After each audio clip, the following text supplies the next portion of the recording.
evening and welcome to the MG EVs community podcast, streaming live tonight, Tuesday, the 12th of September, 2023. On this podcast, we discuss all MG EVs, hoping to inform and entertain you for about an hour or so, but I suspect tonight's might just go on for a wee bit longer. I'm Dave Stewart, Dave S on the forum, and currently driving the new style ZS long range, which is a year old this week. And joining me are Les Burrows from Wigan. Hello, Les.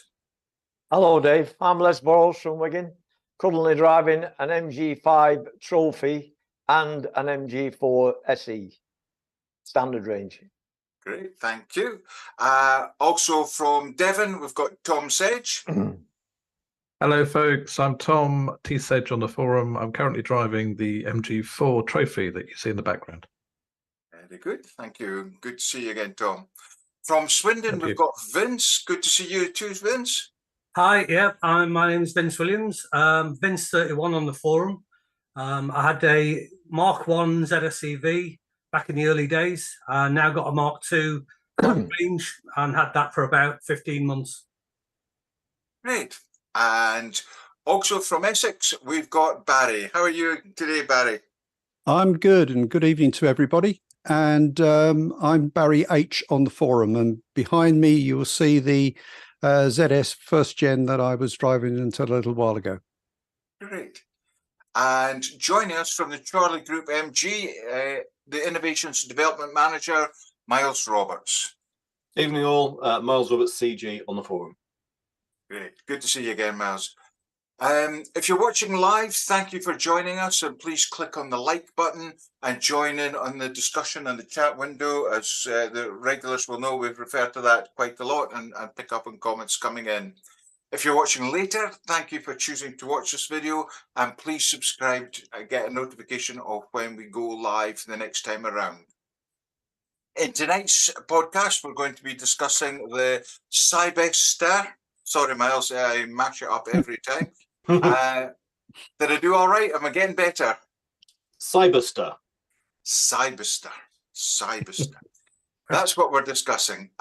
So there's a tour of the car around the UK quite soon, so we'll have more details on that. We'll be looking at some of the issues around the MG4, and it's good that we've got a couple of MG4 drivers there. And also on some of the chats, we've seen that there's some maintenance queries. We'll be covering that too. So there's quite a lot in today's podcast. Before we start, we just put out a huge thanks to those who have joined as Premier members. Big Bear, Larger Baloo, Whiskery, Charlie Bravo, Evie Cog, Very Fat Bloke, MGBGT 2ZS, and Tonich. Premier membership is only £3 per month and gets you a Premiership membership badge on your profile to show everyone that you're supporting this site, plus access to the MG Red theming. Also, a huge thanks to our moderators, Alb, A Real Human, and Kulum, who work to keep the site running smoothly and make everything a better experience for everybody. We are recruiting more moderators, so prominent and distinguished members, please send a conversation message to Stuart Wright if you would like to be considered to help us out doing this. So, quite a lot there to be covering off. So, I think let's, it's one we've been speaking about for ages now, although I can't get its name right. The Cyberster, oh, I hate it. I just think they should go for the MG C or something like that. That would be much. Yeah, so if you think of the Cybermen in Doctor Who, it's Cyberster. Old enough. So the Cyberster is the fantastic new two-seater electric vehicle drop-top sports car, which MG is launching in the UK and will be delivered to customers from early summer next year. So we're expecting it probably sort of around May time in 2024. And in advance of that UK launch, there's been some various marketing activities. So, for example, it was the Goodwood Festival of Speed over the summer. It was doing a run up Goodwood, and it's been on display in various locations, and it's now going to be doing a bit of a tour of the UK. So the people who live in most of the UK will get a chance of driving sort of 50, 60 miles maybe and being able to see it. So it's not going to be covering the length and breadth of the country. And David, I'm sorry, the nearest it's coming to you is probably Edinburgh. But it is going to be crisscrossing the country, and it actually set off today from London Bridge. And it's part of this new challenge which they're doing, which is to drive from London to Shanghai.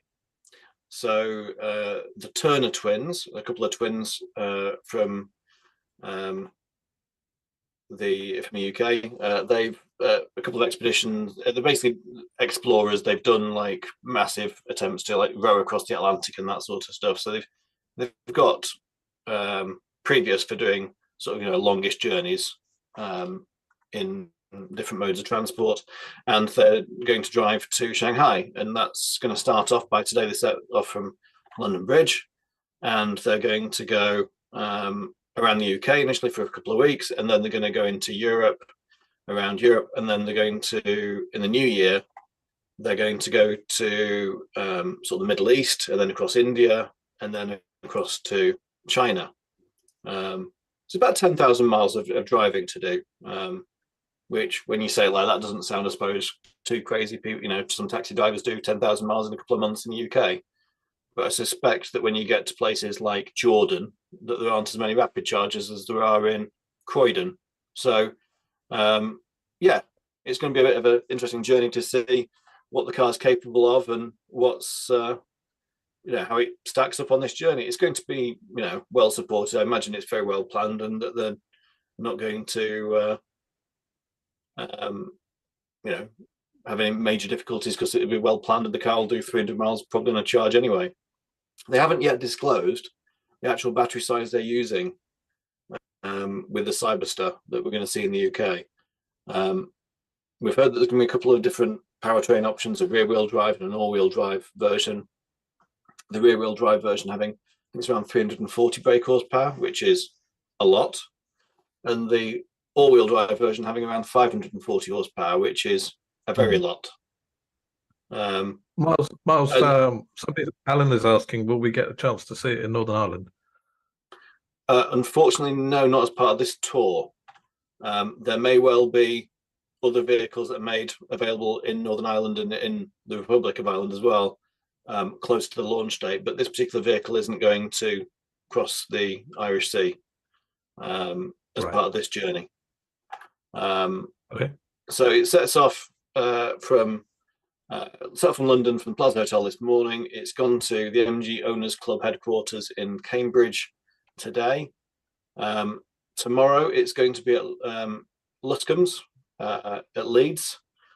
So if any of you are local to Leeds, you could go pop along to see it there, but please do contact the branches before. Don't just turn up, because we are seeing quite high numbers of people interested in the car. I would hate for people to turn up and they can't park, or there's it's crowded out or whatever. So it's at Sam Luscombe's tomorrow in Leeds, and then it's heading up to Lake District for a couple of days. They're going to do some filming around the Lake District, presumably some nice backdrops and things. Hopefully the weather will be nice for them, and then they're going to head up to Glasgow.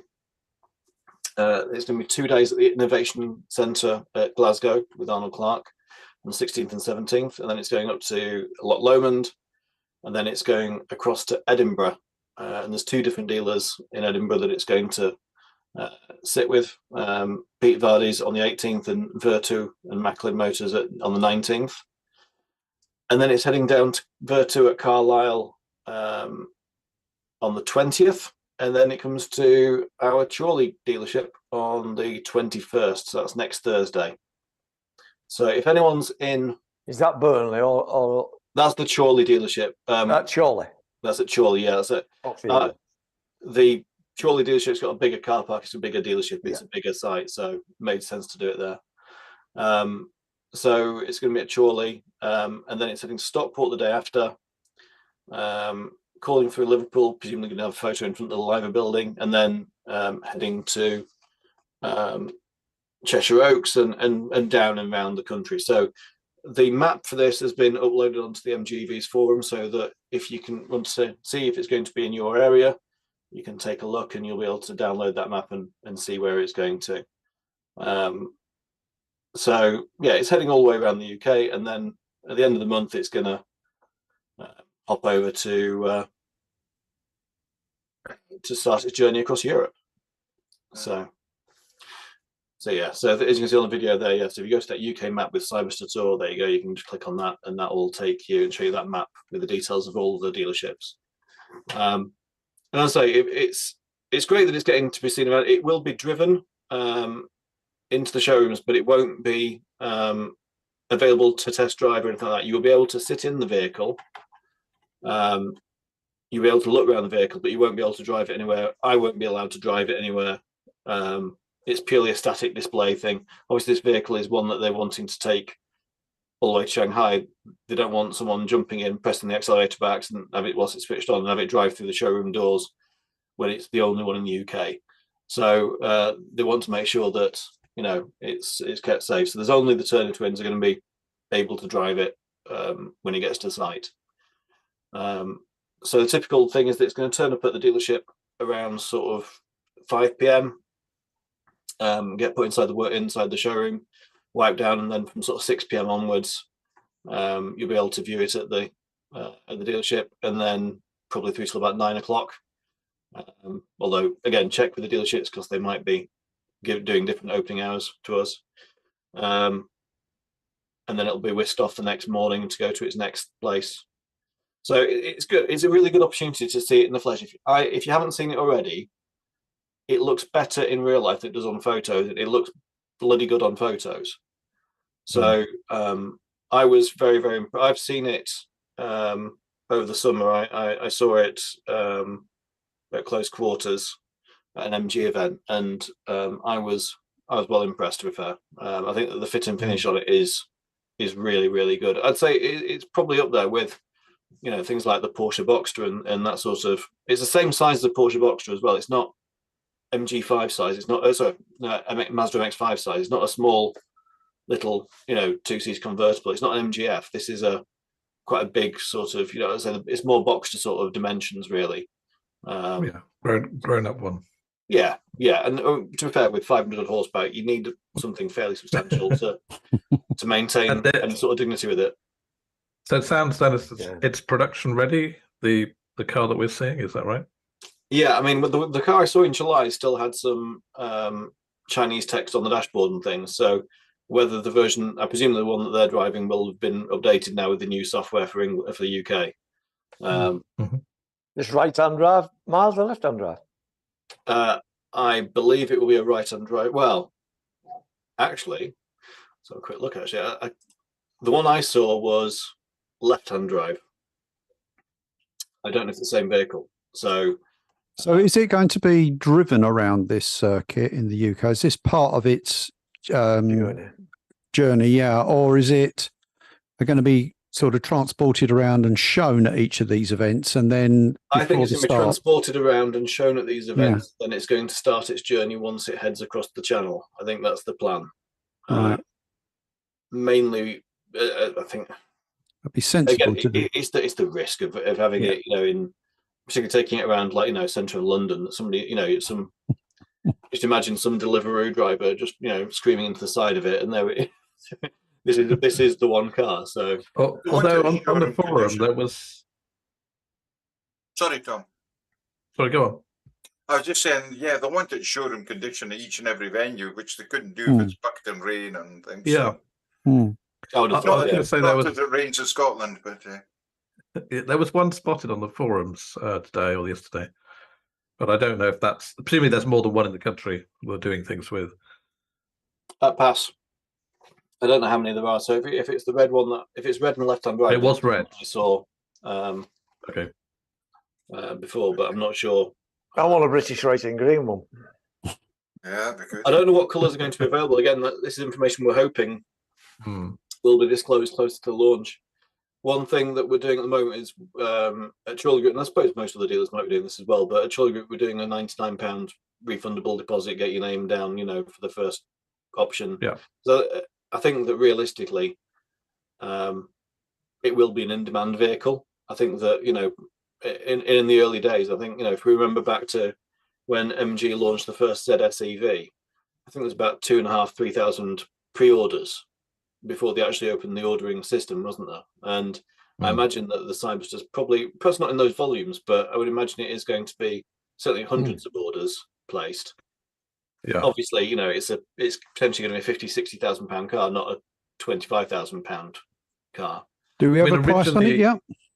So the ballpark we've been given a few months ago was £50,000 to £60,000, but we haven't been given any firmer figures than that, and it could come in slightly less, going slightly more. I just don't know. But 50 to 60, I imagine it's around that sort of realm. Which even so, when you compare against something like a Boxster, which is more sort of like 80, actually doesn't sound too drastic.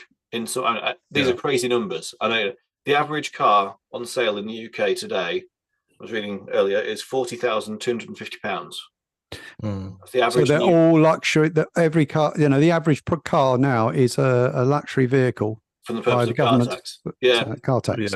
Yeah. Yes, the average new car is 40,250. We're blessed, aren't we? We're really blessed with that. Yeah. Now, originally, 20% of it's VAT, of course. Yeah. Originally, there was going to be, was it a 2,000 production run for the UK? Any update on that? Or do we know any more? I've got no further figures on that, wrong? I'm afraid, Tom, no. Okay.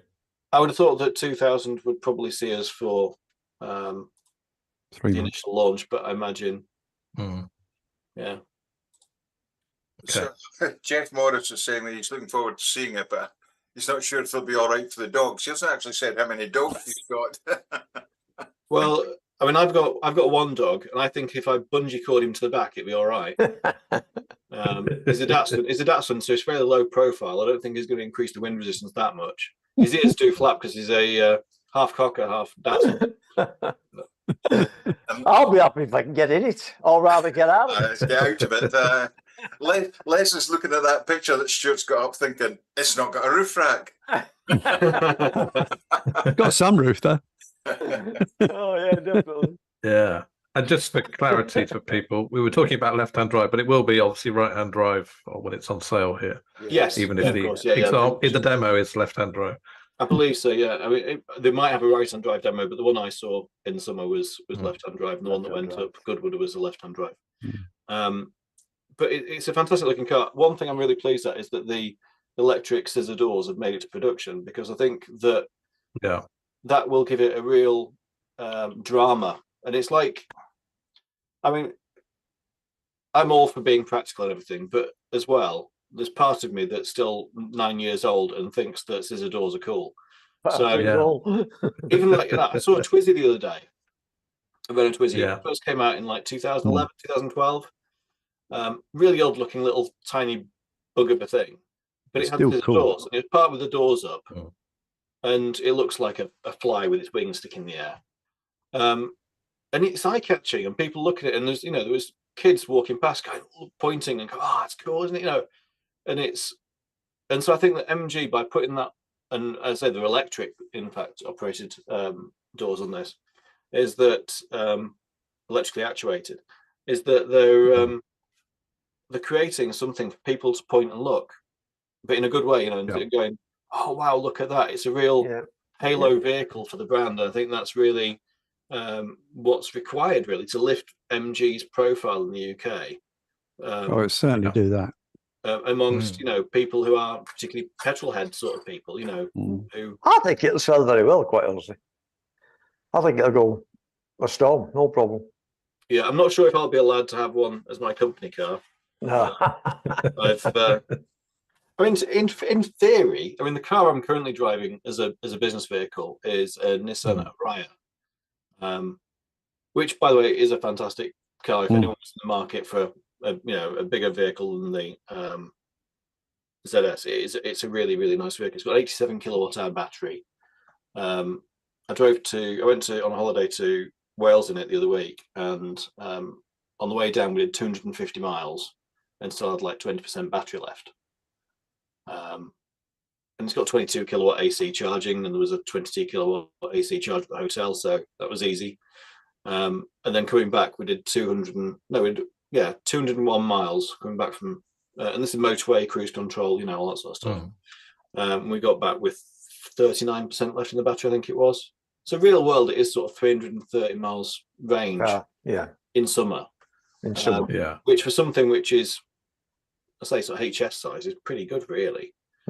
Admittedly, it's an 87 kilowatt hour battery. It's a big battery, but it was done. But that was what the point I was trying to make. Sorry, was that is a £50,000 vehicle. So I suppose, you know, there's a lot of cars which are that sort of money or more. I mean, if you look at I guess we have to adjust to it, don't we? That I mean, everything has become more expensive. Everything is a lot more expensive. Everything, you know. I mean, what was it I saw the other day? The new base model of Renault Clio is about 24 grand. As a petrol car, you know. So every vehicle is so much more ridiculously expensive. I remember when the Dacia Sandero came out, it was the cheapest car in the UK. It was like 7 grand. 6.5 grand, 7 grand. 6,995, something like that. Now it's about 14. 15 and a half, I think it is now. Wow. So again, it's doubled in price. So it's like, well, it's all of these. Every car is a lot more expensive than our brains think about. You know, I tried to sort of comprehend, you know, how people are charging £42,000 for an Astra Estate EV, you know, or whatever. But then you look at the competition and see whether, well, the mini electric's 40 grand, and the Abarth 500e is £38,000. You think, gee, you know, that's now it's all too much. In my opinion, I think that all these cars. Yeah, I agree. And I think that when you look at, this is why, well, you know, when you look at the MG4 at 26, 27 grand, you can see why they've sold so well, because it's great value. It's, you know, it's cheap for a car, let alone an EV. Yeah, I mean, I can remember saying I'll never pay more than £20,000 for a vehicle, and then 25, and then 30, and then I've blown that with my trophy. But when you start going up beyond that, you think, wow, it really is a lot of money. You're taking mortgage out rather than anything. Well, I suppose it's like a mortgage. Possible, isn't it? As people finance, it's 80% use PCP, I think, something like that. Yeah. The average car now costs £40,000. That means realistically, you've got to earn £60,000 before tax to get paid 40 grand in a year. You know, it's a lot of money. It's a lot of money. Yeah. Now, originally, Miles, you said that the Cyberster was only going to be sold in certain select dealerships. Is that still true? Do you know? Yeah. So MG has said that any dealership can sell it as long as they can guarantee a few standards, and the standards are that they've got to have enough floor space to physically display it nicely. Right. They've got to. It's going to have like its own display plinth effectively in the showroom, so it's going to take like quite a square. So it's going to be about. There's a certain square meterage. I can't remember it off the top of my head. It's basically, you've got to have a certain size of showroom to be able to fit it in. And currently, our Burnley showroom wouldn't fit into that category, so we're gonna have to extend our Burnley showroom that we just built the other year to be able to actually fit it in. The Chorley one's fine, and that's why one of the reasons why we've gone for Chorley as a host location for the car. And do you have the guarantee? Sorry, go on. I was going to say, you've also got to guarantee that you will have a trained member of staff who's going to be exclusively on Cyberster, basically, just so they want like a concierge service on it, so that they're given a certain standard. It's not just someone who's walked in from outside on the pitch who's been, you know, selling a used cash car and is going to walk in and go, "Oh yeah, Cyberster, it's definitely nice, isn't it?" You know, they want someone who's going to know enough about the standards of it and things, and the specification. And I think they might have to have. They're hoping that they're going to have some sort of Cyberster branded clothing, I think, as well, to sort of show that that's the person for the job. And you've got to commit to obviously having a demonstrator and having chargers outside and all this sort of stuff as well, you know. But they're not restricted. So originally they were going to restrict it and say only certain dealers who'd hit so many percentage. And actually they said, well, no, we'll give everyone the opportunity to sell it, Right. but they've got to make sure that they're doing it the right way, and they've not just got it sat outside in the car park in rainy weather, and you've got to traipse outside to see it, and they don't have room for it in the showroom and all this sort of thing. They've got to have, again, it's a premium vehicle. It's going to have a premium showroom, Yeah. location and look to go. Does that extend into service? Dean's asking if you're going to be able to service and support. Do you have to have a trained Cyberster mechanic? No, it's the same sort of high voltage drivetrain as you'll have on the vehicles. So there will be a Cyberster technician training addendum effectively to it, but it won't, for certain things like, imagine that the folding roof and things like that, will probably do a bit of a course on that, but and the doors, mechanisms and things like that, but there won't be as such any further requirements. I mean, essentially, Miles, isn't it? On this whole idea is to be on the same modular platform that the MG4 4X is based on. If it's it's based on the same architecture platform as the MG4, and all of the cars moving forward, with the exception of MG3, will be on this same modular platform. So by the end of next year, I'm pretty sure the MG4 will be the oldest car in the lineup, because the ZS is going to get replaced onto this new platform. HS or Marvel R might be, and it's coming on the new platform.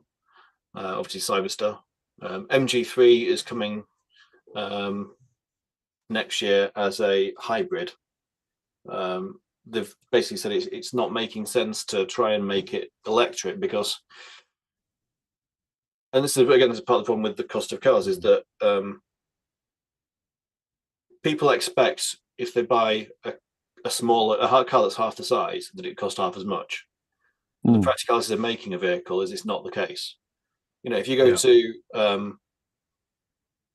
Next, or wherever you buy your clothes from, and you buy a large or an extra large or a small, they all cost the same 25 quid or whatever for the t-shirt. You don't pay any different for the cloth. It's cost the same for the t-shirt manufacturer and selling. You've got more fabric on the extra large one, but it's as a sum of all of the costs involved, it's not enough to change the price. And with cars, it's getting increasingly like that, because the amount of technology they have to put in, the amount of safety kit they have to put in, the amount of petrol vehicles, emissions technology that they have to put in, means that making a small car cheaply isn't really possible anymore. And that's one of the reasons why things like the Sandero have doubled in price. And we saw that with Renault, didn't we? That they've some of the Zoe versions don't have a safety rating because they've just taken out the safety equipment to meet the low price. But the downside is you get penalised on your Euro NCAP rating. Yeah. So I think that with MG3, they're taking the view that they want to launch it as a hybrid, because they have an existing hybrid platform that they can cadge off another one of the SAIC brands, and that will see them for the, let's say, 3 to 5 years, because China does work on a faster turn cycle than a lot of the other brands. So with the Duke, for example, that might have like a 7 or 8 year life cycle as under one facelift, whereas in China they tend to, as we've seen with the HS and the ZS, is that every couple of years they refresh it quite considerably. So that's going to be a thing that they do probably with the MG3, is that they'll bring this out next year, which will be a significant facelift, and it'll last probably 3 to 4 years before hopefully battery prices have come down to a point where they can justify making an all-electric version. But at the moment, because of the way that the emissions targets are and everything else, it will have to be a hybrid, but it just wouldn't. Yeah, if you've got a choice between a £26,000 MG4 and an MG3 at £22,000, you'd probably just go for the MG4, really. If if the MG3, I think the target is getting below 20, which it sort of needs to be of that sort of compact small car, really, in people's minds, I think. Yeah. But before we leave the Cyberster as well, I wanted to ask about the boot size, because with these larger convertibles, that often what's sacrificed with the mechanism in the hood is the boot space. I didn't know if you've had a chance to see the boot. I haven't, to be fair. The roof was models. down when we saw it, and they didn't open the boot for us. So whether I can Right. find anything out when the car's with us next I week. looked closely at the video of that the other day, and it appears as though it goes back and drops down in front of the boot area. You know what I mean? It looks as though the boot area is separate. It's not as though, like, for example, some of the converters of this type we've seen, you'll see the roof will start going back, and then the boots will sort of lift up. So that can go inside, and then the boot drops back down again. Yeah. This didn't. The boot stayed exactly where it was. It never moved. And the hood came back. Cabriolet, then, Sort of dropped in there. Sort of Yeah, it's dropped got in its own compartment. where the back seat should be, really. You know what I mean? Right. If you think about some of the other two-seater sport cars where they have a little tiny back seat, you could perhaps get a child in if you're lucky. It looks as though it dropped into that area to me. Looking at the video, anyway, that's how it looks. Okay. Yeah, as Miles said, it's bigger than it's bigger than the some of the little ones that were being around before, which have been the MGs. This is you may even have room for your golf clubs in there. That'd be good. That's a crucial. And they could have a frunk. Is there a possibility of a frunk? I don't know. I don't think I've seen anything on not with two motors. I can't see it. Well, they're not both motors. They're not both at the front, you know, Liz. No, I know the one at the back and one at the front, but that's what I'm saying. I think that'll set most of the front out of it. It could take up the space, couldn't it? Yeah. Yeah, it's a lovely looking motor. Everybody's got to admit on that. It's a beautiful looking EV. The only thing I've said about it that I don't particularly like is the rear indicators. They look, I don't know, they look like somebody's coming firing arrows at you. I mean, it's just crazy. I don't understand them. I thought they'd be like the Audi, you know, like the trafficators that go across on the Audis. Oh, they're a signature thing, Les. They're a solid, and then they're just a thing on the end that blinks. I was quite surprised with that. You couldn't miss them though. You couldn't. Nobody could accuse you of missing your signals. Oh no, definitely no. At least the arrow's pointing the right way, because on American spec minis, the indicators of the Union Jack basically show arrows pointing the opposite way. They point inwards, certainly. Right. Oh well. Yeah, it's a lovely looking machine, and when it comes, I'm sure, you know, I think it'll sell quite well, quite honestly. It's not selling massive numbers, but I think it will sell quite well. I do. Okay, well, we can look forward to its road trip, and I see the Firth of Forth is one of the stopping off points. Is that actually at No, it's a photo op, so it's basically going to wheel it out, put it on the bridge, take a photo, put it back, probably. So. I wonder, because just about everybody's getting photographed by the bridge at the moment. The Scottish rugby team were photographed before they headed off to France. So, any other questions or queries about the Cyberster? I think while we were talking about the cost of vehicles there, just going back about 5 minutes, one of the guys on the chat, Derek, I think it is, he was asking about lane keep assist. Why can't we remove lane keep assist to keep the cost down? Do you just want to talk us through why we have to have that, Miles? Yeah, yes, LKA or lane keep assist is one of the suite of features which are required to get 5 stars at NCAP. Now, there is a calibration update which hopefully most vehicles have had. If they're an early MG4 and you find that it's not acting as you would wish it to, then take it to the dealers and they will see about loading the new calibration and see if that helps at all. It's the lane keep assist. To be fair, I was driving a couple of 100 miles in the X-Power a few weeks ago. We drove on the motorway, we drove on the A roads, we drove on country lanes, and the lane keep assist didn't once try to push me into a ditch. So I think it is working better than it was before. So if there is, so possibly if you have a service in your car and take it to the dealers and they're going to do updates at service, or if you mention at service time that you think that the lane keep assist seems a bit keen, should we say, then the configuration update there should hopefully make it improved for you. Like I always say, can I just add to that? I had my wife's MG4 in for have that recall done. You know, the doors locking. Yeah. People who was getting locked in the car. I took it in to have that recall done. And when we first got the car, when we first picked it up from Charlie, I set off. Thankfully, I was driving and she wasn't, but I set off coming home, and the lane keep assist was on. I knew about it because of this forum and what we've read on this forum, still on this forum. And suddenly, yeah, it did literally just pull me over to one side. I stopped the car straight away, went through the menus, found out where it was and switched it off. Came home, no problem. And it kept doing that. And every time we got back in the car, you restart it and you've got to go in and turn it off if you want it off. That's how it was. Then I took it in to have the door locking issue sorted out, which we hadn't had a problem with, but there was a recall for us, as you know.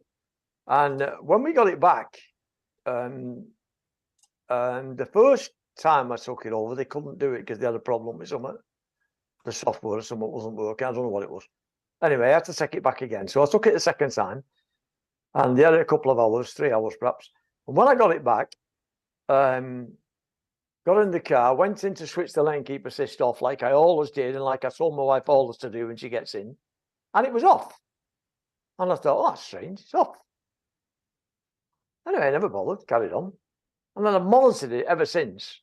And since that update's been done, it's never switched itself back on. So it's remembered always off. set it off. It's off, and it stayed off ever since we had that done. Now, whether anybody else has got this, I don't know. Our car has never come back on. She still checks it every time she gets in. Well, it doesn't do it. This possibly brings us on to a point which we were talking about before we joined the podcast, before we went live, which was about software updates in MG. And I know there's been a lot of talk on the forum about people wanting, for example, software updates because they've heard that I think we talked about it a few weeks ago that about the Tesla, for example, chargers, that if you wanted your ZS EV to work on a Tesla charger, you'd have a certain software update.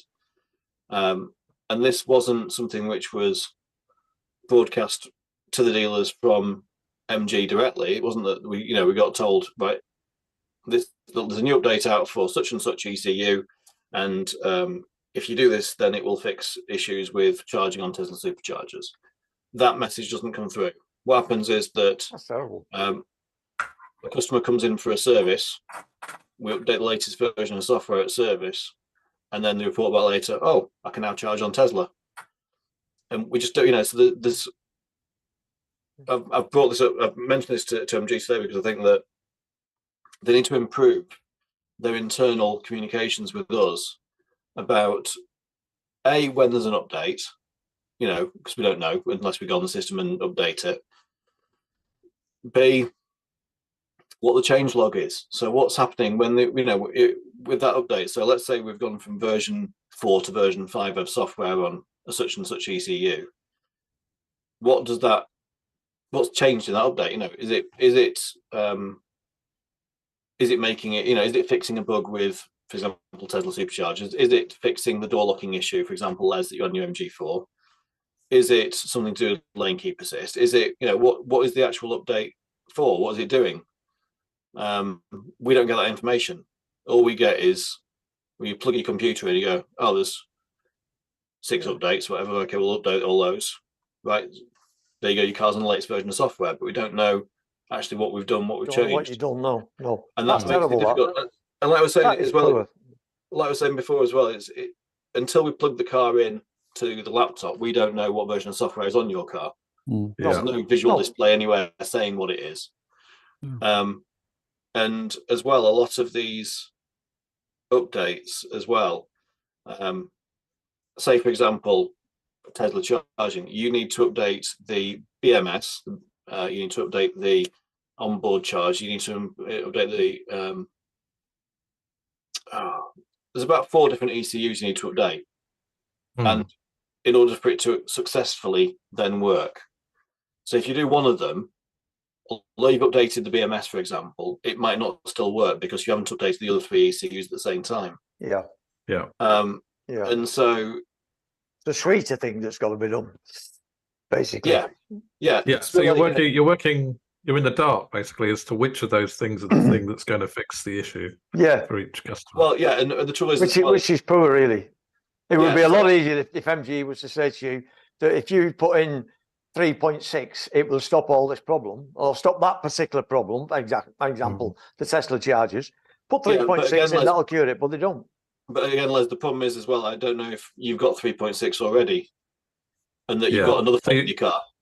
So it's almost like, so it could be that you Try the updates, see what happens. I've tried the Tesla supercharger 3 times. And I've tried it on my way back from London twice, and once another time when I was out and about somewhere. And we finished up in the Trafford Centre in Manchester, and I tried it there and it wouldn't work. I've not heard no complaints about the MG4, although I haven't tried the MG4 on the Tesla. But the MG5, no way. And mine's the latest model, the trophy model. It wouldn't do. I know the earlier model won't have it, but the earlier model rather won't have it. But the new model, for me, should have been sent out with it in. Yeah, so I've asked MG after sales to look into this with some sort of urgency, because I think that it doesn't help anyone. Yeah, thank you. But what also happens is, and I say this is part of the problem as well, is that, for example, Les, you might, let's run it this other way. So Les will come to our dealership and he'll say, I've tried to use a rapid charge and it won't work. It works on some, but it doesn't work on the others. Now, in this case, it might be Tesla, it might be something else, it might be grid serve, whatever. But let's say it was Tesla. Okay. Well, the first thing we should do is plug in the computer. Okay. Are there any fault codes registered? Do they show us any information? Okay. Well, let's clear the faults off. And then, oh, there's a new version of software for this. Let's install the new software. Right, Liz, you take that away and see if it works. You go, hey, brilliant, it works now. And then you go on the forum and you go, and Les goes, right, everyone, right, so previously my car wouldn't charge on Tesla superchargers. I've had this software update done by Chorley Group and it's fixed it, it now works. What happens is that then every dealer around the UK gets a phone call saying, I believe there's an update to fix Tesla superchargers. Yeah, I can see that. I can see Can that. I have that done? And the dealers don't actually know what's been done. They don't know what update they need to actually do. This is what's wrong. And also, you should know what's been done. Yeah, and also the problem is that they don't know. Like if you come to, let's say Tom, if you were to come in, to come to our dealership now and say, I want the update that Les has had done. Yep. And I'll say, right, okay, so I've got to think, who's going to pay for my technician's time? Because if I'm bringing your car in for an hour to install an update, are you going to pay 80 quid, whatever it is, for an hour of labour? You probably go, well, no, I don't see why I should pay. It's to fix the problem. Well, no, this is just for people who didn't hear a couple of podcasts ago. This will be because you have to babysit the updates. It's not an automated process. An engineer has to sit through and say yes, no. Right, it's a labour-intensive task. It can literally take an hour or two. It's not like Windows Update where you just say update all, go, and you just leave it in a corner getting on with it. You've actually got to wait for it to install stage 1, click stage 2, install stage 2. Yeah. So simply asking for an update. Another thing people might not realise is if you go into the dealer with a warranty issue, that's one thing. And if the dealer can do something that's fixed under warranty, MG will pay them, right, for that work if it's addressed. Right. But if you go in saying, can I have an update, please? There's no right to an update outside a service. So no, I mean, the question is who pays. Again, on the whole, we try and obviously deal with our own customers. If somebody's bought a £30,000 car off us, we're going to try and look after them, particularly if they've only had it, a few weeks, months, whatever. But as well, the problem is because of the lack of information we're getting through, that again can add time onto the job, because you might say, Tom might come and say, I want that update to solve the Tesla chargers. We've then got to basically install every update in the hope that one of those fixes it. Because you don't know which one. Because you don't know. Yeah. So we can guess. Obviously, we can assume which. Yeah, you can assume something, but it might not work for them all. For me, Miles, it's a warranty issue for me. This because the simple reason of this: if I went to just showroom and bought a car from yourself or whoever, and they say to me, "Oh yeah, that'll charge on all CCS. Any CCS you can put it on, it'll charge, right?" And then suddenly we're in the situation now, which has been going on now for a few months. Apparently, it started, I think, with the MG5, and I think the SE came into it somewhere, and it's getting mixed up. It will not charge when Tesla opened. I mean, nobody was bothered before Tesla opened the supercharger network. 15, I think, or 16, they opened up at one go, and then people started trying to use them, and they found out they couldn't use them. Well, that car, if it's sold as being able to be charged on any SCS connector, it should be able to charge. For me, it's a warranty issue. That's Well, my that's Gen Yeah. 1 ZS, when I was desperately needing a charge, and I looked on the Tesla app, and there was a charging place near one of the big holiday resorts, and I just went there, plugged in, tried several of them, wouldn't work. It just go into this, checking to see if it can connect, just trying to, and then it'd time out, and I'd try that. I desperately needed a charge, and I had to creep at really low speed to find a charger somewhere. It was getting dark with heating turned off, and it was cold. This was back in February, and no explanation for why. And I rang my dealer, and he said, no, it should be all right. It should work. There's not a problem. Well, so part of the issue we've got as well is that CCS is an evolving standard, and Tesla have been doing their own sort of version of it for a while, which is why some of the communication protocols that they're using were slightly different to others. And we've had this issue with BP as well. BP Pulse, whatever they call themselves nowadays. So they've got some new chargers which I think they put in with like Volkswagen branding, which have got batteries based built into them to help with the output. Those chargers haven't been working with MG 4, but they do work with ZS and MG 5. And MG themselves are trying to do a investigation to find out why this is the case. And the irony being that these chargers are made about 10 miles from the MG factory in China. And so the conversation's actually happening over in China, because it's a lot easier for two Chinese people who build the stuff to have the conversation in language than it is for us to try and work it out in English over here and then tell them to sort it over there. So well, I can say that my MG4 first generation phase 1 does work on Tesla superchargers. So I did it the weekend. So I've not tried the MG4 yet. Yeah, but I have had it working on BP, but I think it's a specific type of BP charger that the new generation, as you say, that has a problem. But can we come back to, because originally we were explaining why lane keep assist has to be on. Can we just close that off? Yeah, the short version is basically it's part of the suite of features which are required for Euro NCAP's 5-star rating. If MG were to disable it permanently, then that would be losing them a star or two. So it's required on all new cars, and I'll be honest, I haven't found. And it's required to default on, right? So every time you start the car, it has to be on. Supposed to be the correct way of working. That changed. I think that changed last year in the rules. So cars tested after a certain date have to have it. That's why some people with older cars won't see it happening.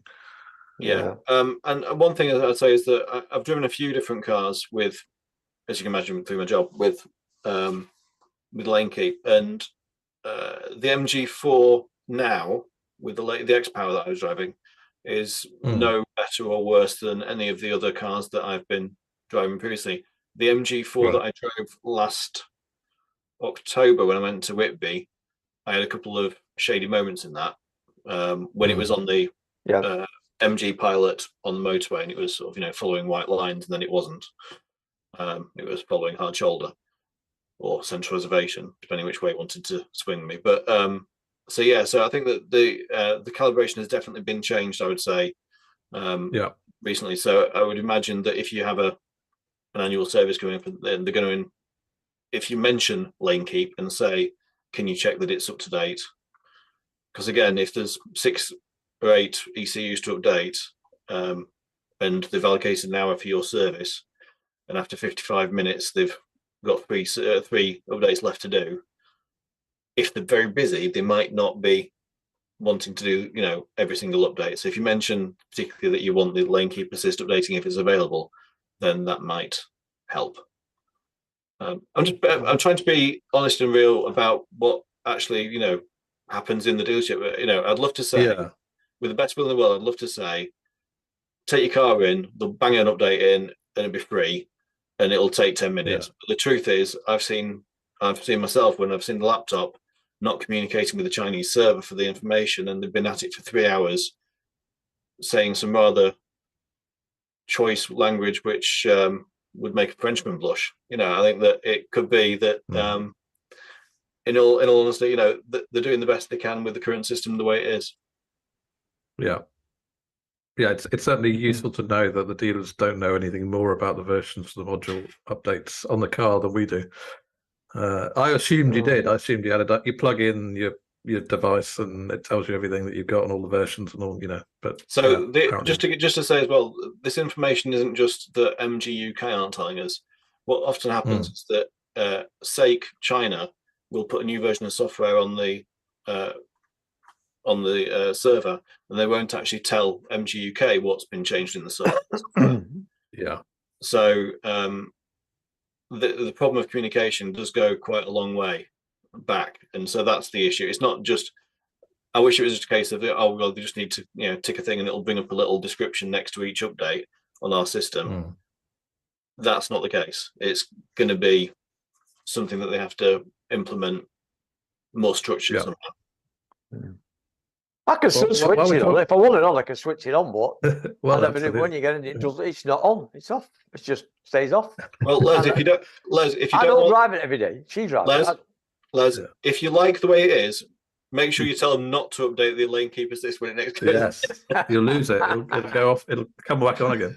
Oh, while we're on, I don't drive it, but I've asked her several times. If you have to keep switching that thing, no, I've not touched it. Never bother with it. Never come on. Well, while we're on the MG4, just I know there's some questions that people have that come up a lot in the forum. I just thought we'd rattle through them and see what we know. Are the earlier cars, the Phase 1 cars, going to get the one-pedal driving feature through an update in the future? A lot of people ask, because at least fans of one-pedal driving ask that quite a lot. Not as far as I'm aware. I've not been told that. Well, I've been told that it's unlikely. I don't know what the technical reason is for that, whether there's a different control they're using for the accelerator pedal information or whatever that, you know, that limits that. I don't know. I don't know if it's component based change that means that they can now do the one pedal driving or not. I don't know. Right. Can we confirm, because another thing that people are worried about is that the earlier cars won't be getting any updates. Can we confirm that that's not true? Because I think some of the newer Phase 2 the new ones will still recent. get software updates as applicable. So, for example, to address, you know, any ongoing issues that they find, say, for example, like the Tesla supercharger issue or the locking car doors or whatever, those updates are the sort of thing that will continue to get done. What they might not do is add a feature to a car which wasn't originally designed for it. Right. So you'll still get maintenance update if you have an early car. Yeah. But you won't. The new features may be reserved for the newer versions, the new model year. Yeah. One of the things that SE owners were worried about was one of the SE updates removed the outside temperature indicator, and then it disappeared in a future update, and then it seems to have possibly reappeared. And I'm trying to get clarity on, is this the removal of a feature or a bug? Or so I was told, and I was told by one of the MG techs that the MG SE was never supposed, MG4 SE was never supposed to have an outside temperature reading as part of its spec. And that actually it didn't have the correct sensor on the vehicle to give you a correct temperature reading. And so the temperature it was displaying on the dashboard was erroneous. And hence they took the temperature reading off the dashboard because it was giving false readings. Because the sensor wasn't an outside temperature sensor, it was some other temperature sensor that was within the vehicle, and so it was changing dramatically compared to outside. Right. This got anything to do with the heating controls? No, it's at the top right on your infotainment. Yeah, I've got one. There's one on ours. There's one on ours. Yeah, so it's supposed to show you the outside or the ambient. Yeah, there is one on ours. There's one on ours. I commented on it the other day. I said, look at that. Now, when I think people got the version R21 update of the infotainment system, that disappeared on SE owners, and that was the concern. And then I had heard a report that it had come back again on a more recent update. But I guess it's really difficult to know because again we don't get change log. We don't know what's in each update. You don't know what's going on. I mean, it's like the early SEs. The early SEs. Quite a few of them. I can't remember how many it was now, but All of them came with tinted glass, which he should never have had. Mm. According to and Paul, they came people with it. had the electronic dimming rear view mirror, but Yeah. it wasn't connected. Yeah, well, And things like yep, that. Yeah, yep. yeah. I think they last got thing, mistakes last thing on based this. what they had. Yeah, last thing on my little list here, Miles. It seems like a lot of people are now getting, or more people are reporting, ability to get the under tray replaced when it's been sagging. Than now, we'd previously heard that the policy was not to replace it. Has anything changed formally on that, or do you think it's just dealers who are able to say this was a particularly warped under tray, therefore Yeah, replacement? there's been nothing official. There's been no sort of group setting of they're going to get replaced. It's done on a case by case, I believe, and we have to, for any warranty claim, we have to submit photos and etc. to MG, and they're probably taking the action that, okay, well, this one's within a certain tolerance, but this one's out of it, so we'll replace based on that. I certainly don't think that. So again, if it's something that you think is causing you issues, then speak to your dealer. But I make no guarantees. I don't know what criteria MG are using for that. Yeah. Okay. Thank you. Good. There was the X-Power, Miles. How's it coming in the UK? Is it doing all right? Or? Yeah, I mean, there's quite a few. I've seen quite a few on the forums, I've seen quite a few on the Facebook group and stuff. People taking deliveries of some of the early cars. I mean, I can't remember when. It's about 3 months since we last did that. I think since then I've driven it and done a video review of it and raced it against a BMW. On the track. On the track. Always done an old. M2, which was nice at Three Sisters. Yeah, that was nice. And it is thunderously fast. It's daft.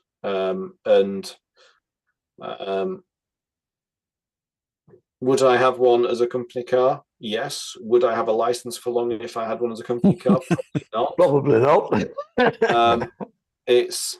It's quite addictive putting your foot down in it, because it's as I think I've said on my video before as well. My wife used to have a Jaguar I-Pace, and that was 0 to 60 in 4.2 seconds. She's currently got a Volvo XC40 twin motor, which is 404 brake horsepower, and that does 0 to 60 in 4.6. And the front tyres need replacing after 12,000 miles. And so I've driven quick cars. I've driven a BMW i8. I've driven a Porsche 911. I've driven some quite quick stuff. That X-Power is phenomenal. And value for money. If you're looking at pure performance per pound, I think it's absolutely phenomenal value. Does it make any sense for me to have one as my own private car? No. Because realistically, I get stuck in the same traffic as everyone else, and I don't go to track days. For the same price, should you go for the extended range and get 77 kilowatt hour battery and over 300 miles range? Would that be more useful? Again, depends on your usage scenario. I suppose if you live 20 miles from work, no point getting an extended range. You might as well get a trophy or an SE. But I think that it's nice to have these options there, and I think it'll be interesting to see for MG how much demand there is for these for the performance version, because it's not just that it's 36.5 grand, because that on its own as a cash price is quite cheap. But when you look on finance, when you look at the projected residuals, when you look at the sort of cost of ownership over 3 or 4 years, the X-Power costs about the same as the Nissan Ariya that I'm driving at the moment, on monthly payments. So there are, all of the best one in the world, the Ariya is a more, it's probably better value for money as a day-to-day car, because of I mean, it doesn't have crazy 0 to 60 time. It's 2-wheel drive is what I'm driving, but it's an 87 kilowatt hour battery and it's a big SUV. So again, in the sort of perception thing we were talking about before, about a car that's half the size should be half the cost. You probably get better value for money with a Nissan Ariya Evolve with heads-up display and panoramic roof and all that sort of stuff. And it's a 50 grand car that you're getting for the same monthly payment as a 36 grand car. Part of the reason being because it's 8.9% APR versus 4.9% with Nissan. So, so yeah, so I think that the X Power is great fun to drive. I would, again, the 9-year-old in me would love it. The truth is, I don't have the opportunity to use that performance on a daily basis, and if I did, I'd lose my license very quickly. So the extended range, I haven't actually driven the extended range yet, to be fair. Apparently that's 0 to 60 in about 6 seconds, which is sort of happy medium place between the Trophy and the X Power. And it's still just rear wheel drive, so still just rear wheel better drive handling. yeah. So we've got with that, we've got the same 4-wheel drive platform that we are on the Cyberster and also the X Power. Yeah. On the other lineups that we've got is the Marvel, which may be having an update onto the new platform, and that is 4-wheel drive as well. When the ZS moves over onto that platform, is that likely to have a 2-wheel and a 4-wheel drive option, or will that be? I guess it'll depend on how well it's selling. You know, how what the demand is there for people. Physically, they could do it, but does it make, you know, is the demand, is the requirement there for 4-wheel drive? Because it's not with the X Power, you're not getting the 4-wheel drive for the purpose of towing a caravan or anything like that. You know, it's still limited in that sense, and it's an all-wheel drive platform rather than a 4x4. So it's again, it's not giving you massive traction advantage in off-road situations. And let's face it, the ZS isn't much taller off the ground than a MG5 anyway. So it's not like you've got, you know, that mud plugging ability. So I think that whilst it's technically possible, and they may well choose to make that model available to the UK, I guess it'll come down to price points again, because people will go, well, if it's, I mean, you know, a ZS EV at the moment is, you know, 35 grand top spec. If it ended up being close to 40 for an all-wheel drive, and you're going to lose, you know, 10% of your range, how many people are going to go for that? I don't know. You know, it's I think a lot of people in that sort of, in that category of car are doing probably more so for the slightly more upright seating position, the better view out, the sort of crossover sort of looks, rather than because they need to go tend to the sheep in winter. So I think that it's probably not going to make that. And I think then it then also means that if the Marvel R was the all-wheel drive SUV version that's slightly bigger, there'd be an extra incentive to pay that extra to walk up to that model from the ZS. Because you go, a bit like with Nissan and the Qashqai. If you want all-wheel drive, you go for the X Power. If you go for the X Trail, you know. So I think it could be more like that sort of scenario as a walk. Was the Marvel R not the one to replace the ZS? The HS, sorry. HS. Yeah, so it's a bigger vehicle. Yeah. So the Marvel R is currently sold in left-hand drive markets around Europe. Yeah, that's right. Yeah, not sold in the UK. When it shifts to this new modular platform, that will allow them to swap left-hand drive, right-hand drive a bit easier, and so therefore that's the point at which the Marvel R will probably come to the UK. I would imagine that's the point at which you'll replace the HS. So what about the ZS, Miles? What's going to happen to it? So the ZS will become, well, whether it's going to be called the ZS or whether it's going to change its numerical numbering to match the others, I don't know. At the moment, MG uses a numerical moniker for its passenger cars that are not crossovers, and then it uses the letters for the crossovers. So you've had the GS, the ZS, and the HS, which are the sort of crossover type ones, and then you've had obviously the MG3, MG4, MG5, MG6, MG7. They do in China. So those numerical ones are more your saloons and your hatchbacks. So they may keep with that same sort of, you know, differential on the naming system, or they might come up with words like Cyberster and Marvel R and I don't know, Super Shaker. I don't know what they can call it, but you know, they might come up with names instead. I don't know. Okay, so few other things we were going to be discussing was about the price of electricity, etc. Things are in such a state of flux at the moment. How are folk finding charging their cars? Certainly you're noticing it when you're out and about at long distance. It's quite noticeable now. It's 79 pence. It's almost Well, on that, I was pleasantly surprised when I went to Tesla Wokingham at the weekend. It had dropped Cheapest. to 55p. Yep. 55p now. And when I last went, because conveniently the app gives me a record, it was a lot more. So yeah, it was very good. I was pleasant, but I mean, it's certainly not true, all of them. They also seem to have a tiering system with Tesla. I looked at it, and it seems certain times of the day it's cheaper than other times of the day. Yeah, it goes up a peak. It goes on the peaks. Yeah. It's if you're charging at early hours of the morning, it's quite reasonable. It's like it was 7 a.m. Like Yeah, 55. Yeah, it's quite at reasonable. the time I went. Yeah. in fact, it's the cheapest around at them times today by far. Yeah. It's even cheaper than Pod Point. Yeah, the AC 22 kilowatt unit I used at the hotel was 40 pence per kilowatt hour in Wales, which was very reasonable, to be honest. And actually, with a 22 kilowatt onboard charger, my car was fully charged in about 4.5 hours, which for such a big battery, obviously, because 87 kilowatt hour battery, on a 7 kilowatt charge, you'd be looking at sort of 12, 13 hours to fully charge it. So yeah, the AC 22 kilowatt was useful. Yeah. I mean, on the home charging as well, I got the email from Octopus early last week, that said, as from the weekend, you're because I'm on Octopus Intelligent. So you want to just explain to people what that is?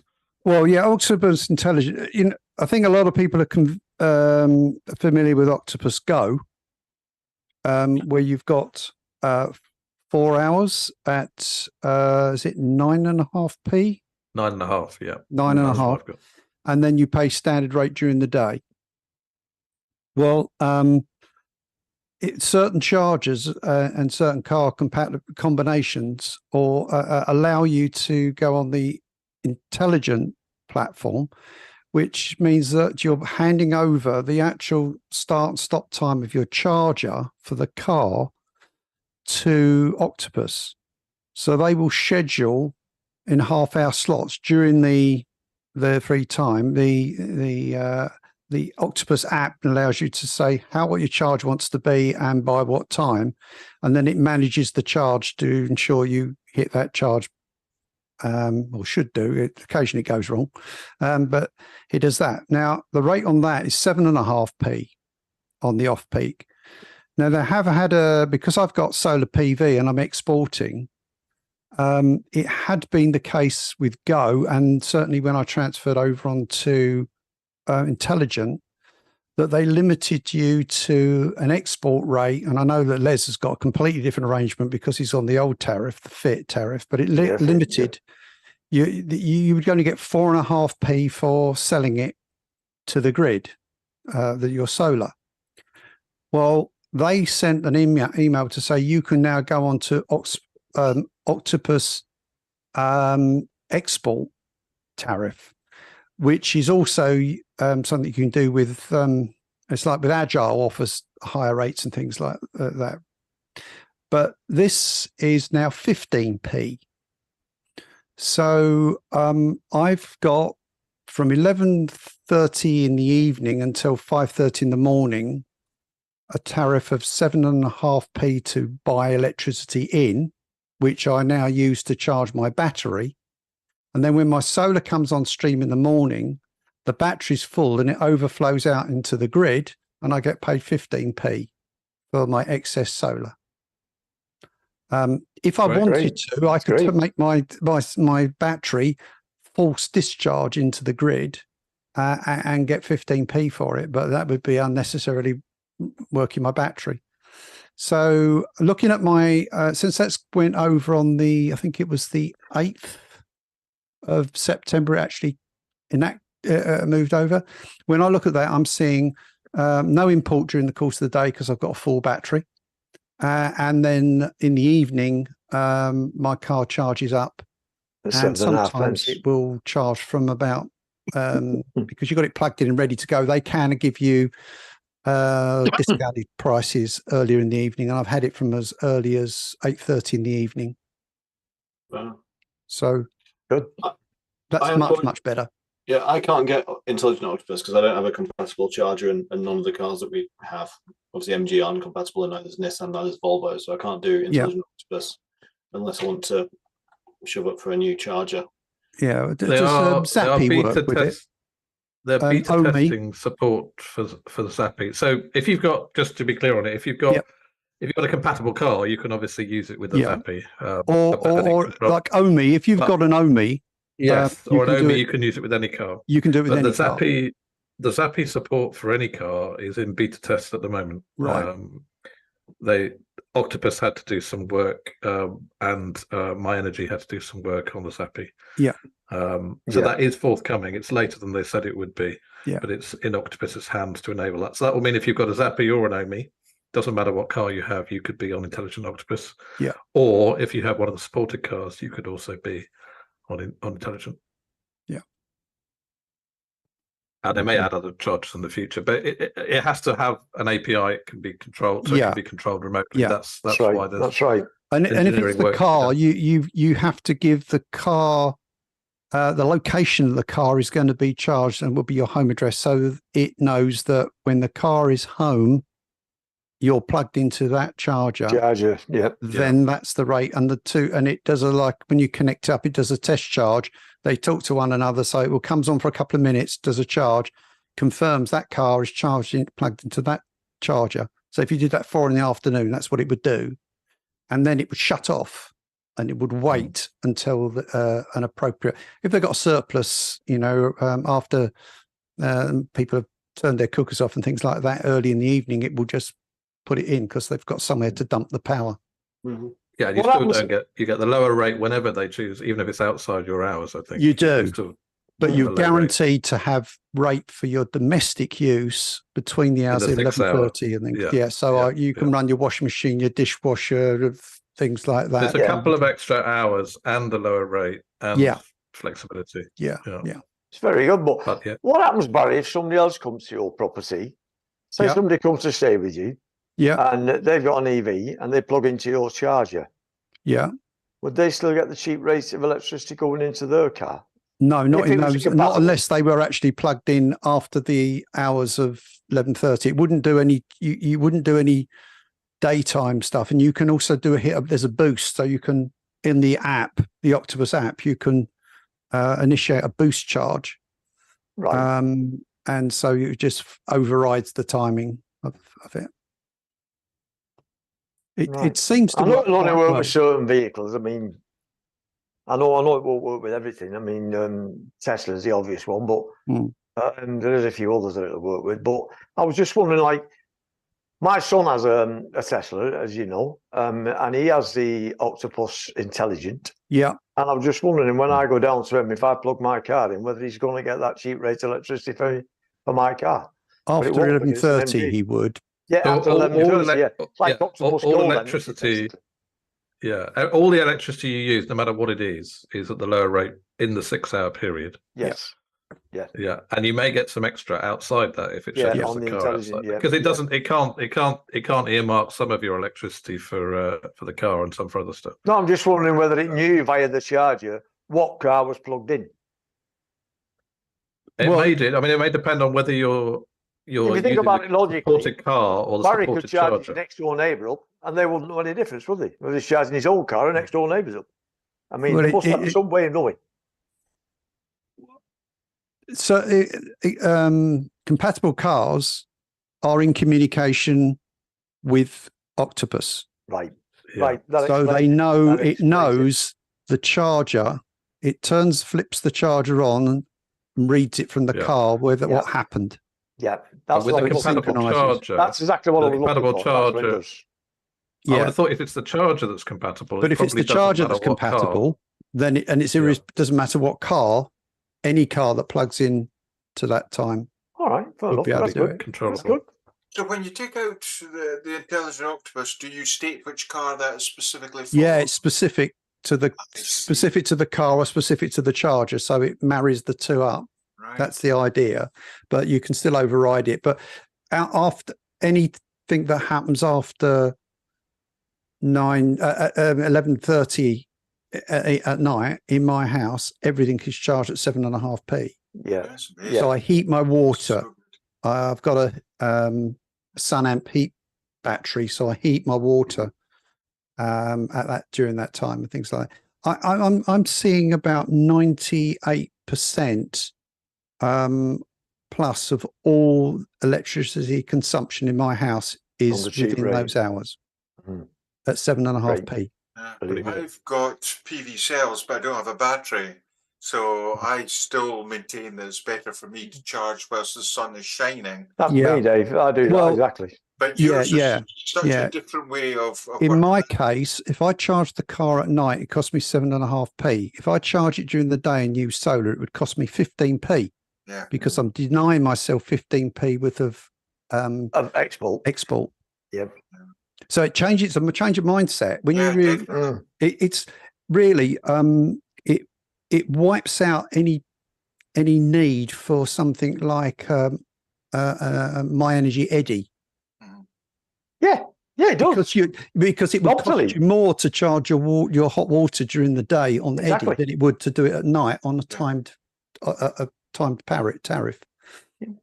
But when Les was asking you there, Barry, I thought he was inviting himself down to charge in your drive. Well, I think he is. Yeah. Well, yeah. I think that's what Les was thinking, right? How many? Hey, neighbours- just a minute, Dave. I was up your way 3 weeks ago. Yeah. So Yeah, I yeah. believe. So I 3 believe. weeks ago. It's strange. You know, Les and I, we were like mirrors of one another because my son lives a couple of miles away from him, and Les's son lives about half an hour away from me. That's right. Yeah. It's strange. Yeah, all the way to Inverness was Dave. I thought I'd have a whiskey on at least. Not a sign of him. Well, Hmm. I'm having to pay for this new energy tariff. I've got to cut back somehow. Les, anyway, I've just flicked to see the football scores, and I don't think I'll be buying any of you guys a whiskey for a long time. I just looked at the time. And I know we said we're going to have a long one, but Yeah, I suppose we've covered most of the things I think we set out to cover. So I think we should just have a wee bounce round, see if anybody's got any observations or any things that they're keen to discuss. Tom, is there anything else that's rattling around in? No, I think just to say, it looks like the MG's fours are selling really well. And if Miles could comment on that, but I heard it was second best selling EV after the Tesla Model 3. After Tesla's Model Y. Actually. Model Y. Yeah, Model Y. it's, sorry, yeah. Yeah, second best selling EV in the UK, which is quite an achievement, really. So yeah, they are selling very well. They continue to sell well. You know, we're doing well with them. The ZS has got some new finance offers because I think people have forgotten that the ZS is still there, but obviously with a 77 kilowatt battery on the long range, it is actually quite a nice vehicle to go for. So I put an offer on the forum earlier. They're basically now giving you an extra deposit contribution on your finance. I think it's £4,500 deposit contribution now. That's good. So ZS. on the ZS, so if you wanted to go for a ZS EV trophy, it means that it's a modest deposit, and £399 a month is a typical example finance thing that we're offering. But you know, you can obviously work the figures. It basically means if you haven't got the deposit needed for the 0% finance PCP, the deposit contribution almost cancels out pretty much the interest charges over the period. So, and of course, if you take out a PCP and you were to find yourself with some cash to be able to pay it off after, say, you'd made the first payment, then you could do, and the deposit contribution still stands. So the important thing to know in that case is that you wouldn't want to do that in the first 14 days, because under the first 14 days, they just wind the finance back and you don't get the deposit contribution in that case. So you have to sort of run it for a month. Yes, you'll have a small interest fee of like £100 or something, but then it's going to, you know, obviously you're getting £4,500 back. So Yeah, interesting. I didn't tell anyone to do that.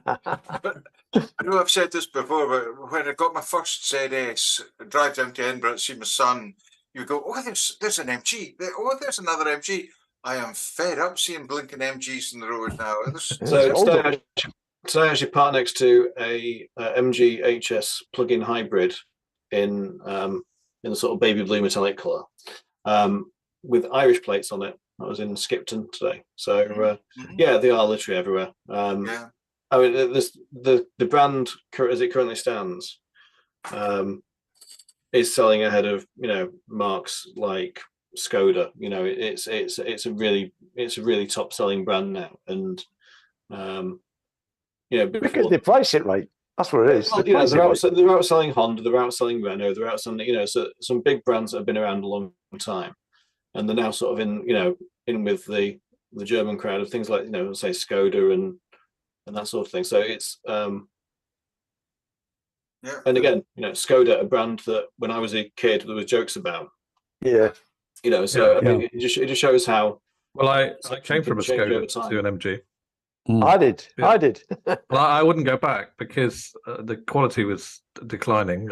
As I think the VW products have got the materials have got cheaper. They've tried to save money, and the MG for me was every bit as good. From my point of view, but cheaper. So why would I buy a Skoda or I had a Golf before that. So yeah, good.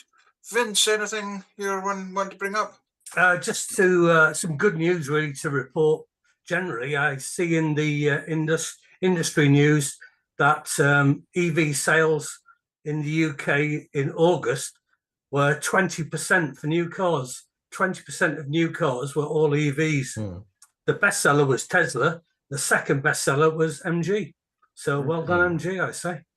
No, definitely. I think that as well. I mean, obviously, a lot of those figures are currently fleet, but one thing we're seeing within the trade is that private buyers are becoming more worried about EV thanks to the scare stories that are in the media.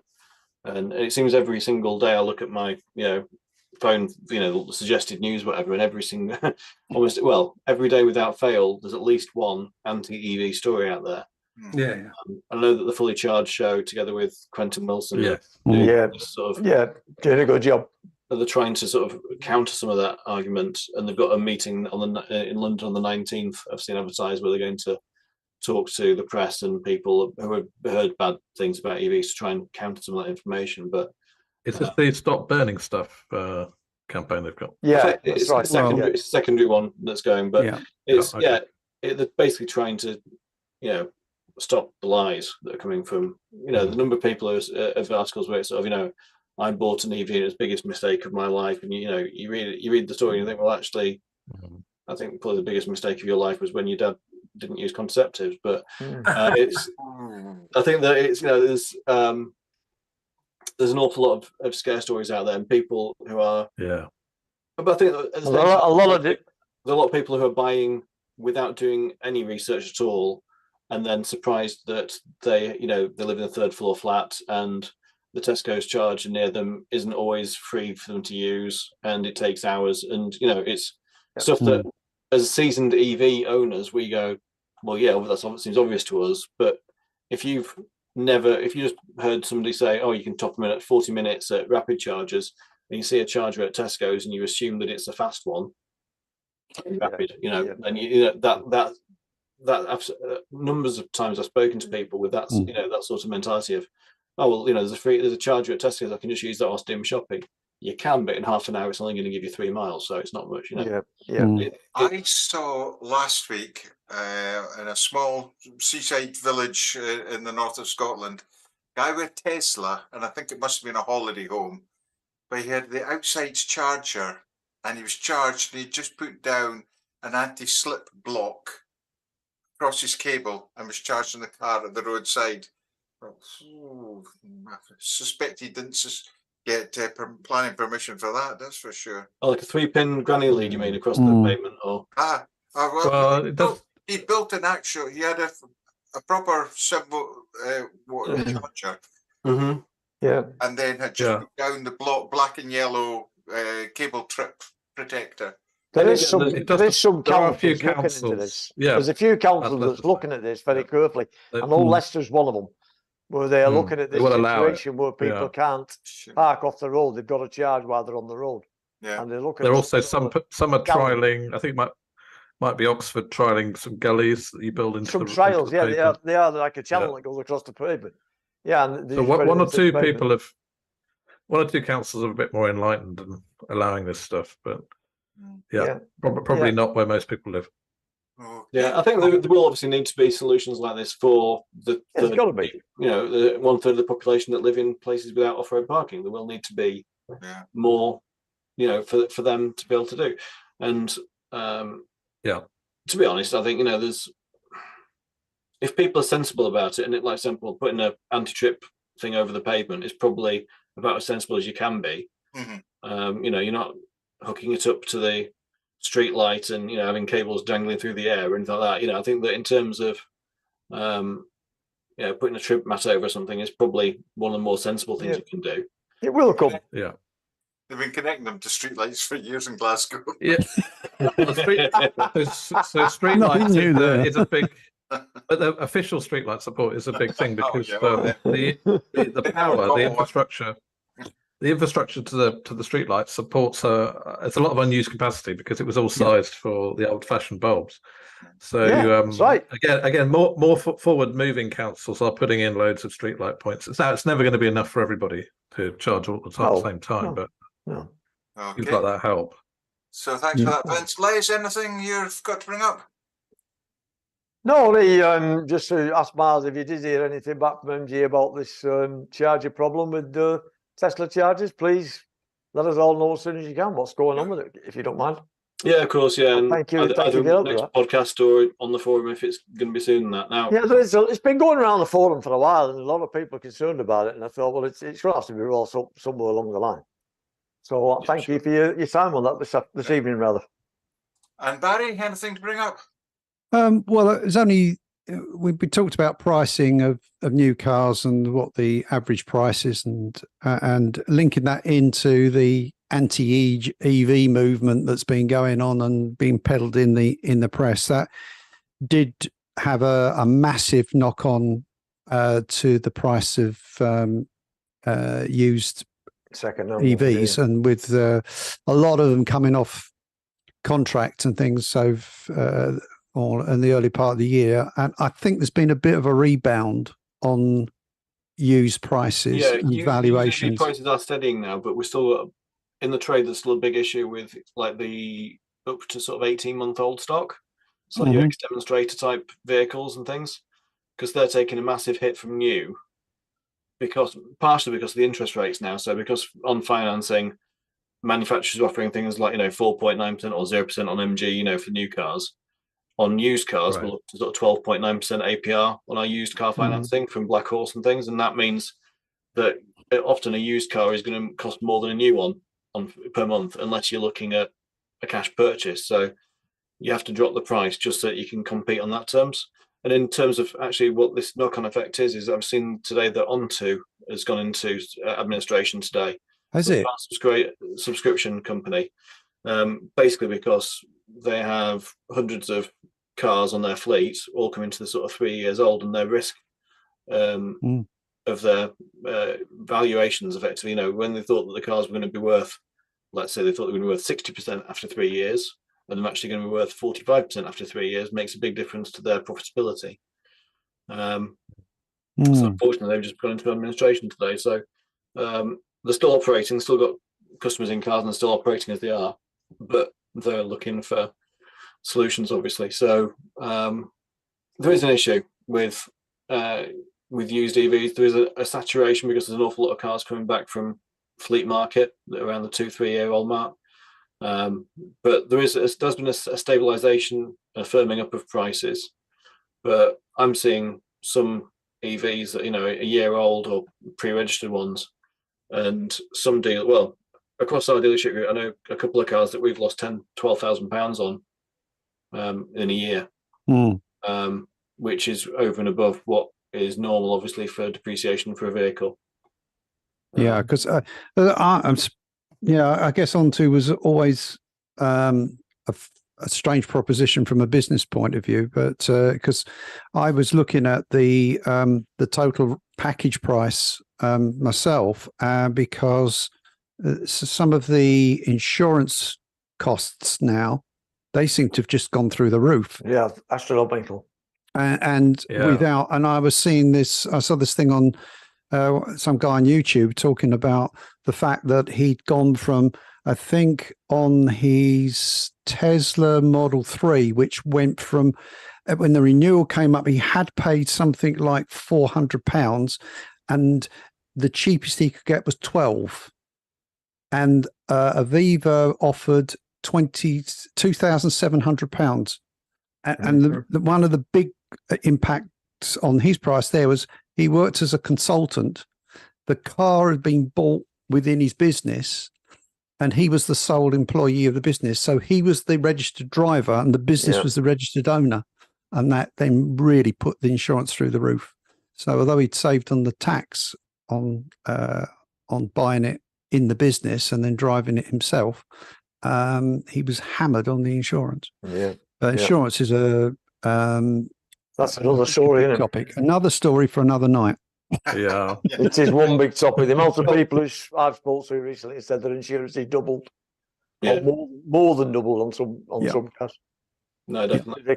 One thing I was just going to mention when we talked about tariffs before, we talked about Octopus, but there are some other EV tariffs that have come out from other providers. I've actually switched to Eon in the last week. Eon, so the Eon Next Drive tariff. That's right, which gives 7 hours of 9.5p off peak. And they've also going to do 16p export. So in theory, I can, again, be like you, Barry, I can buy it overnight and then export it at a profit. Having said that, I fully charged my battery by 7 o'clock this morning, and at 8 p.m. today it ran out. So I'm importing from the grid even now because it's been such a poor solar day today. Right. And my wife's been doing the washing and various other things. So yeah, it's I've switched my battery from being the priority being self-consumption to the priority being feeding. So what it does is anything from the PV gets used in the house. If there's surplus that gets used in the house, it goes to the grid, and then if the grid was full, it would charge my battery. Well, that's not going to happen. But then, so my battery's gone to timer to charge at night. The other way around, it would be if I'm generating 3 kilowatts on the roof and I'm using 500 in the house, 2.5 was going into the battery. When the battery was full, it would then start going out to the grid. But that was normally happening about 10 o'clock in the morning. But now it works from around about 7 o'clock in the morning. I'm getting it. So well, the weather's been so grim today that my car never charged. Sorry, what was that, Dave? I said, I think we'll have to do a Barry special, all the tricks. Yeah. No, he's right what he's saying. I mean, I haven't even got a battery, but I don't send nothing back to the grid. Very, very little. I either charge the cars up. I've got 2 cars to charge. Charge the cars up, or charge the hot water cylinder up. As simple as that. Very little goes back to the grid. Well, maybe you should reevaluate this. Treat the grid as your battery. Just let it go priority out to the cars are grid. my batteries. I don't need Earn money, and then you charge your car at night because it'd be cheaper to do that. Well, yeah, I don't know, man. I'm looking at it. I've got my fixed rate tariff for the last 2 years is coming to an end in October, and I am just at this moment in time sitting down with pen and ink. I'm trying to work out which is going to be the best way to go. For the Barry special, we will get that guy from Glasgow with the last post. Well, Miles, on the Eon, they do various ones. Haven't they got one which is like whenever you plug your car in, you charge it but it knows from the charger that you'll put 10 kilowatts in, and that gets at a lower rate. Everything else in the house is a standard rate.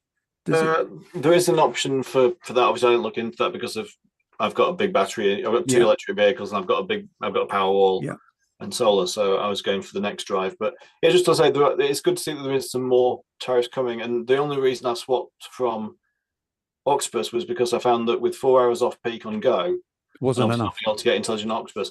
4 hours off peak on go with an 87 kilowatt hour battery is just not touching the sides. My car would take like 3 days to charge up. And there have been times when, for example, I've been to Birmingham and back for a meeting on a Monday, and then I've Monday night I'll put it on charge, and Tuesday morning I'm getting to it and it's got 32% in the car, and I'm like, okay, well I've got to go to Chorley and back, and then I come back in, it's flat again, so I put it on charge and I'm back to 32% again, and it's like, it never gets a chance to actually get up, whereas obviously with a 7-hour off peak, it's got a good chance of putting 50 kilowatt hours almost into the battery. It's a good chunk, and my wife's got the 73 kilowatt usable in her Volvo, so it means that realistically every other night we charge a car, but they're all kept within a reasonable sort of range usually. Yeah. Well, I think we've got enough here, Dave, for another night, and we can look at PV, charging, batteries, tariffs, and in the background, Stuart's salivating already. I can. Okay, guys, I think we're just going out there after 9 o'clock, so we better wind up things for tonight, unless Barry starts coming up with any other ideas. No. We've mentioned this before, but forum member Sloucher is printing and posting MG4 manuals to those who need one. He's doing it at cost. There is a link to the forum thread for more information in the description, descriptive of this video. So please check out that if you want an MG4 manual. Any MG dealers out there who want to sponsor the forum and connect with the community, please email admin@mgevs.com to discuss the options. And as we've said earlier, MG is a very successful brand, and I think it's down to us and this podcast that's driven the whole UK market. I think might be stretching that a little. Before we go, if you are interested in the Aura electric car and the Aura Cat, Aura Funky Cat, please sign up for our AuraEV.com, our sister forum. So that's all for the MG EV podcast for this week. My thanks to Les. Good seeing you again. Thanks, Dave. Good night, everybody. Thank you. Tom, great for your input. Thank you. Thanks. Vince, thank you. Hi, thanks a lot. See you next time. And soon to have his own show, Barry. thanks. And again, Miles. Good everyone. Miles, have been some great comments about your feedback there. So thanks again for your participation. No worries. I'm no doubt going to get a call in from MG tomorrow saying you shouldn't have said any of that stuff, but there we go. You're getting used to it now, so just it's a typical post-podcast knuckle wrap, yeah. If you found the podcast useful, please click the like button. We've tried to answer as many as the chat has come up, but I can still see there's some things coming through there. We do our best. Also, if you subscribe and click the notification bell, you'll get notified the next time we go live, which is particularly useful as we're changing the day and the timings, etc. For the last few podcasts. We'll be back soon, so please keep us updated on any items you wish to discuss. And we're still very, very keen to hear from our Australian, New Zealand, European and Asian-based owners. We really do love being able to compare and contrast there. So we'd love to hear from some of you guys. And whilst you were speaking there, Barry, I was thinking of Jennifer in New Zealand. She was on that energy monitoring program. I wonder how she got on. We must get in touch with her and see how that went. So thanks everybody for joining in on the podcast, and we'll see you the next time. Thanks. Bye. Bye.